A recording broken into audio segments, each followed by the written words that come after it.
দেখো আমার মাথা কিন্তু এমনিতেই গরম আছে, আর মাথা খারাপ করিও না কিন্তু আমার। যাও এখান থেকে। আরে তোমার নিজের মাথা ঠিক নেই বলে তুমি সারা বাড়ি মাথায় করে নেবে?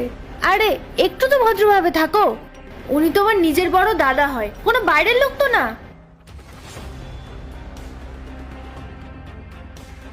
রাহুল, এসব কি হচ্ছে? তুমি তোমার ছোট ভাইয়ের সাথে এভাবে ঝামেলা করছিলে কেন? জিয়া, এটা আমাদের দুই ভাইয়ের মধ্যেকার ব্যাপার, তাই জন্য বেটার এটাই হবে যে তুমি আমাদের মাঝখানে ঢুকবে না। কিসের বড় দাদা? কোথাকার বড় দাদা? শুধু সুযোগ পেলে আমার উপরে মেসেজ দেখাবে? আমি কি মুখ বুঝে শুধু সহ্য করবো?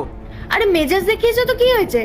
বড় দাদা তো বাবার সমান হয়। তুমি নিশ্চয়ই কোনো ভুল করেছিলে, তাই উনি তোমাকে বকেছে। একটু কথা শুনে নিলে তুমি কি ছোট হয়ে যেতে? আর তুমি এত বড় কথা বললে কি করে যে বাড়ি ভাগ করে নেবে? দেখো, তুমি এই বাড়ির বড় ছেলে বলেই তো তোমাকে বোঝাচ্ছি। আর তোমার ওভাবে ভাইয়ের সাথে চিৎকার করা উচিত হয়নি। উল্টো তোমার ওকে ভালোবেসে বোঝানো উচিত। আর তুমি বড় হয়ে যদি ওকে না বোঝাও তাহলে ও বুঝবে কেমন করে? তুমি একবার ভেবে দেখো, আমরা এতগুলো বছর ধরে এই পরিবারটায় সবাই মিলে একসাথে আছি।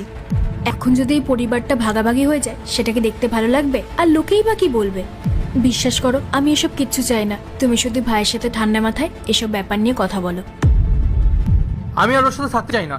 এই রোজকার মানসিক অশান্তি আর ঝামেলা আমি সহ্য করতে পারছি না। আর একটা কথা বলো তো, তুমি এত চিন্তা করছো কেন? তোমার তো আরো খুশি হওয়া উচিত। মানে আমি কেন খুশি হব? কারণ বড় বৌদিকে নিয়ে তো তোমার হাজারো সমস্যা। যখনই আমি অফিসে থাকি তখনই তুমি 4-5 বার ফোন করো, আর আমাকে বলো বৌদি এটা করেছে ওটা করেছে। তো এখন তো ভালোই হলো, আমরাও আলাদা হয়ে যাচ্ছি, আর তো তোমার কোনো অসুবিধা থাকবে না। হ্যালো, হ্যাঁ বলো। তুমি জানো আজকে বাড়িতে কি হয়েছে? দিদি সবসময় আমার উপর দাপট দেখাতে থাকে। আজকে এত কথা শুনিয়েছে যে কি বলবো। এতদিন ধরে আমি কিন্তু অনেক সহ্য করেছি, কিন্তু এরপর যদি আমার সাথে এরকম করে আমি কিন্তু একদম সহ্য করব না। উনি নিজেকে কি মনে করে শুনি? উনি কি কোনো মহারানী নাকি? আর আমি কি এবারে চাকর? আরে আমার কথাটা তো শোনো। না, আমি কোনো কথা শুনতে চাই না। আমার যা বলার ছিল সেটা আমি বলে দিয়েছি। এবার তুমি তোমার দাদাকে বুঝিয়ে বলে দাও, সে যেন নিজের বউকে সামলে রাখে, বুঝলে? Hello hello. রোজকার ঝামেলা আমার আর ভাল লাগে না।